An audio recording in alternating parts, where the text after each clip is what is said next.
Gamers and watch lovers, stay frosty. We've got some covert intel ready. Movement, the official timekeeper of the highly anticipated Call of Duty Black Ops 6, is set to release a special edition Black Ops 6 watch and accessory collaboration. Shop the design seen in and inspired by the game. From the same military-style field watch that Troy Marshall wears inside the campaign, to aviator sunglasses pulled from CIA operative Russell Adler's in-game look. This collaboration brings the aesthetics of the new Black Ops 6 story straight to your wrist and wardrobe. It even arrives with custom packaging and a free gift with your purchase. A Movement and Call of Duty Black Ops 6 bottle opener keychain. According to the Wall Street Journal, Movement is on the path to becoming a heritage brand, while Gear Patrol hails their automatic watches as mechanical masterpieces. Own a piece of gaming history. Shop the exclusive special edition collaboration at mvmt.com/bo6. That's mvmt.com/bo6.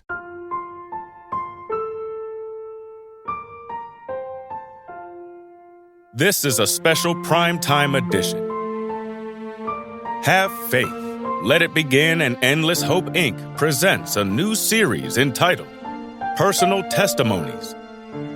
Here is your host, Angel Santana, and special co-host, Clinton Knapp.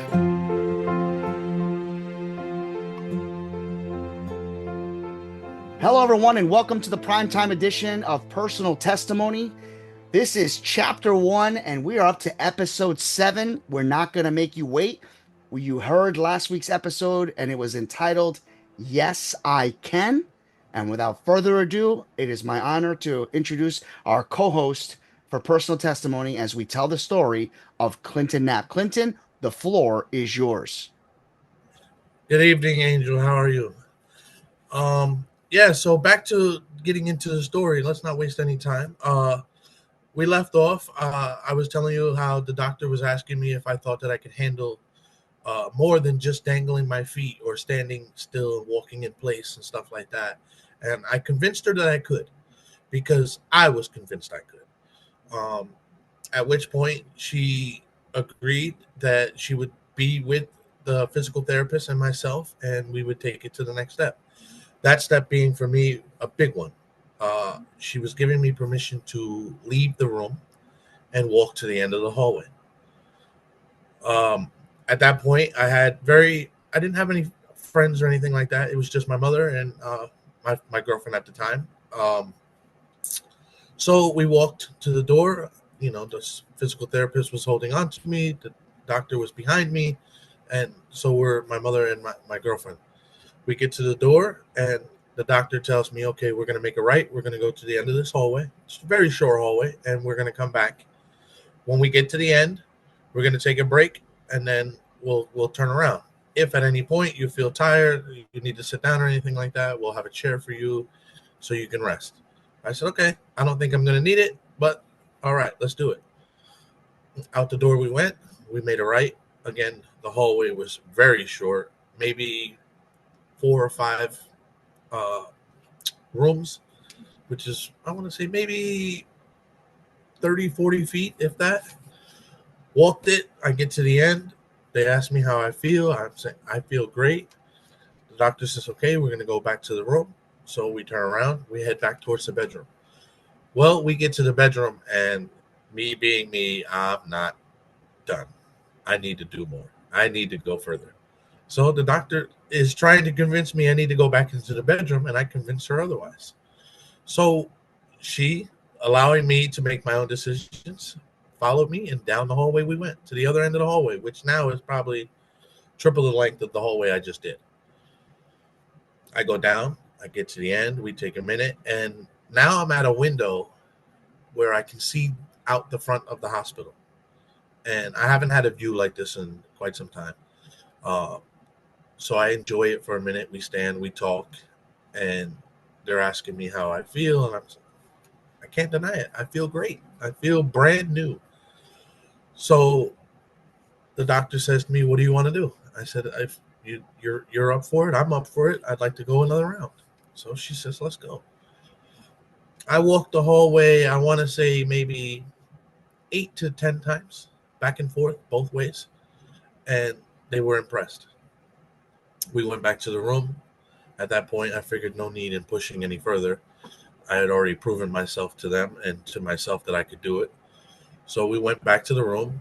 I sat back in the chair instead of in bed because now I don't want to be laying in bed all day long. I want to be up and out of bed and enjoying something other than that bed. um, the doctor talks to me. She tells me how she's got to go see some other patients and stuff like that, and she'll be back. I said, okay. Physical therapist is checking on me, getting me situated in a chair because, again, I have lots of wires and some tubes and an IV pole with me. Um, then he leaves and tells me he'll be back tomorrow. So I sit there with my mother and my girlfriend, and we're talking, and we have lunch, and nurses come in, vitals and stuff like that. So now the next day comes, and obviously early in the morning, doctors come around, they do their rounds, they're checking on everything.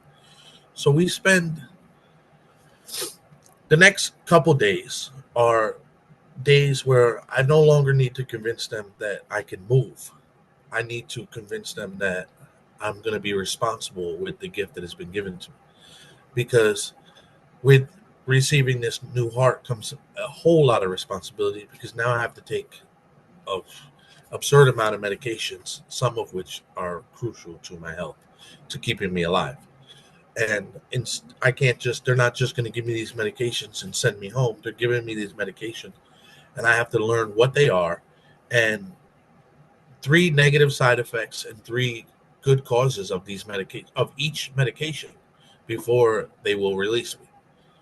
So I spend the next couple of days, probably I want to say the next 2 days, I'm writing things down, little clip notes on little napkins and tissues and stuff like that. And I'm studying it. Now, one of the most important days in life as a parent, I I wasn't able to be home for was Mother's Day. My fiance, my wife, my girlfriend at the time had to celebrate Mother's Day with our son alone. But I managed to get her some gifts and have some gifts for her so that she wasn't not getting anything. She just wasn't able to have me with her, um, which wasn't the best. But we made the best out of what we had. Um, Now I'm at the point to where I feel comfortable. I know my medications and stuff like that. Um, the doctors are they come in, and one of the things I still have is a pacemaker. So they had to. The reason for the pacemaker was so that they could pace the heart at a good speed that they felt it should be at for me at that time, my age and everything like that. So they had it set a little high. It was at like 110, 115 beats per minute. But that when I came off of the pacemaker, it would drop. And over time, it would slowly decrease as the heart got used to its new home and accompanied to me and my lifestyle. Um, so we removed that day. Um, then I still had a bunch of IVs. So they started to take me off of those. Some of the medications I no longer needed because now I was able to take them in pill form. I was getting ready to go home, so everything needed to be converted. A lot of them were just multivitamins, different things to so like protonics to cover, to coat my stomach to stop so I wouldn't have heartburn and all that other stuff, upset stomach from all the medications. There was one to a lot of the couple of the medications I took caused bone deterioration, so there was one to prevent that to slow down osteoporosis. Um, what else? There was aspirin I would need to be on for the rest of my life. Blood pressure, not that I had high blood pressure, but it was just one of the things that they my doctors put all of their patients on. Yes. So let's backtrack a little bit and then we get to the medication. Um, Sure. when you were in the process of walking, and I wrote this down. You walked, like literally 8 to 10 times back and forth, right? Yes. All right. Number one, is that is that considered normal? Because you said they were impressed. So what would be a typical person's movement at that time? Were you obviously were ahead of the game, but I mean, you never got winded as you did that? No, there was never a point where I felt out of breath or anything like that. And as for ti time frame changes for everybody. It varies on your age, on your body's, how if you're a heavy person, you're a small person. Luckily for me, I'd mentioned this before, I had a very speedy recovery, but that's because of the whole, as I was explaining in one of the, I want to say it was episode 4 or 5, the positive mental outlook is if you believe you can do it, you'll be able to do it. And for me, not succeeding was not an option. I needed to succeed. I needed to get home for my kid. So the whole step of the way, everything for me moved way faster than my doctor was impressed. Any of his other patients, none of them had surpassed me. So you attribute your speedy recovery to the drive and the will and the determination to be well, to feel better, but more importantly, get home to your family and especially your 6-month-old child. Yeah, a So positive outlook is great. So was there absolutely, by the way, positivity, positive thinking brings positive outcomes. I believe in that, Clinton. Checklist. Was there a checklist that they had designed where, okay, we have to do this, and if I'm getting ahead of myself of you, let me know. Was there some No, you're type of good. a checklist that indicated he has to be here, he has to be here, and he has to be here before he gets ready to go home?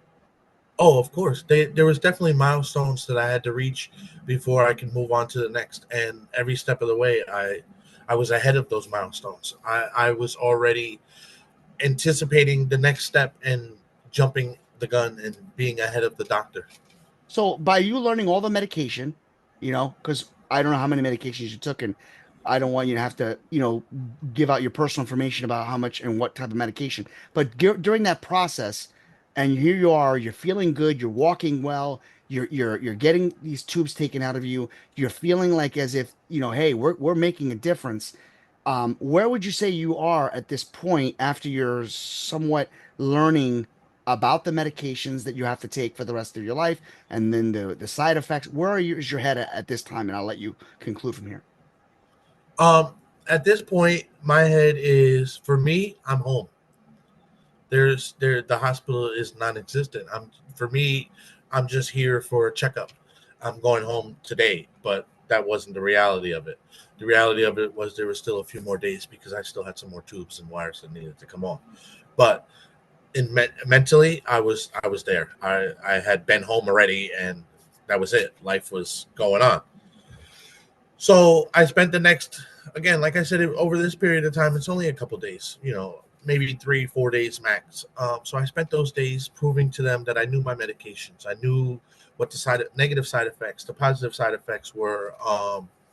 I also knew when, the crucialness of taking my medication on time, and if I missed it, how long I had to take it before it became a problem, and what would happen if I did miss certain medications and stuff like that.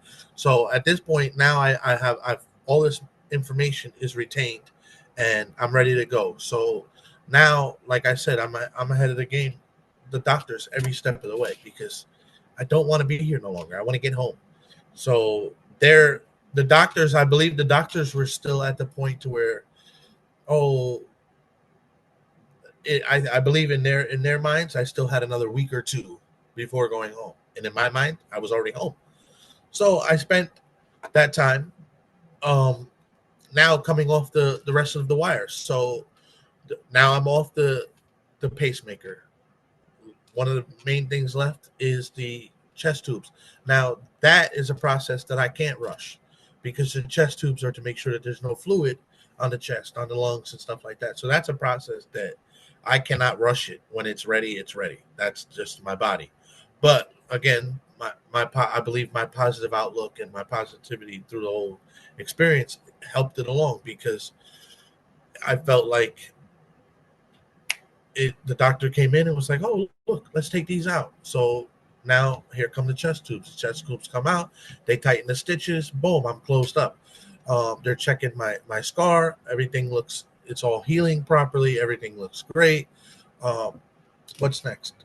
Few little IVs left. So now it's okay. Let's figure out how things are going to go. Where are you going home to? What does home look like? So now it's preparation to be released, to go home. So things like, I have, at the time, the wife has a cat. Cats are really not great for people who have just had transplants. Litter boxes are the worst. So unfortunately, we had to get rid of the cat. So, well, I believe we had already gotten rid of the cat, now that I think about it. And the wife went home with my aunt, if I can remember correctly, and they did a deep cleaning of the whole house. Wiped down the walls, wiped down everything, cleaned everything really deep, vacuum, mopped, changed brand new bedding, stuff like that. Because we lived out in kind of like the countryside. Um, they come back, home is ready for me. I'm ready for home, and so here we are. The last step of the way is medication, making sure that I have everything I need to take home. The doctors have set it up. I'm going to use this pharmacy. I'm going home with enough medication for 30 days plus, because she's ordered a little extra so that there's some cushion just in case there's an issue and stuff like that. So now I have to wait for the insurance to approve that. Once that gets approved, the pharmacy will fill it. She'll get it. She'll bring it to me, and then we're golden. So now the doctor tells me this day, home is a possibility of tomorrow. Tomorrow is a sure thing. I may be going home tomorrow. So now I'm excited. I can't wait. I want the day to be over with and the sun to rise again. Um, so I spend the rest of the day and excited, ready, and I just restless with. I believe it was just the wife at this point, and she spends. I believe she spends the night. I can't remember too uh, exactly. I want to say I think she spent the night with me this night, and the next day comes and the doctor comes in. She says, "Okay, today's the day you're going home," and she says, "There's a bunch of things that I need to do, but you're out of here today." And they go over a bunch of things. They check my wounds, make sure the wounds are all good, everything. They go over everything 1,000 times to make sure that I am ready, and I was ready. So So I gotta ask you a question. I'm sorry. I know that we're on the pins and needles here. Um, I'm like at the edge of my seat, everybody. They're like, quiet, Angel, let him finish. I have to ask though. So just to backtrack, because I'm sure this came up. The cat had to go.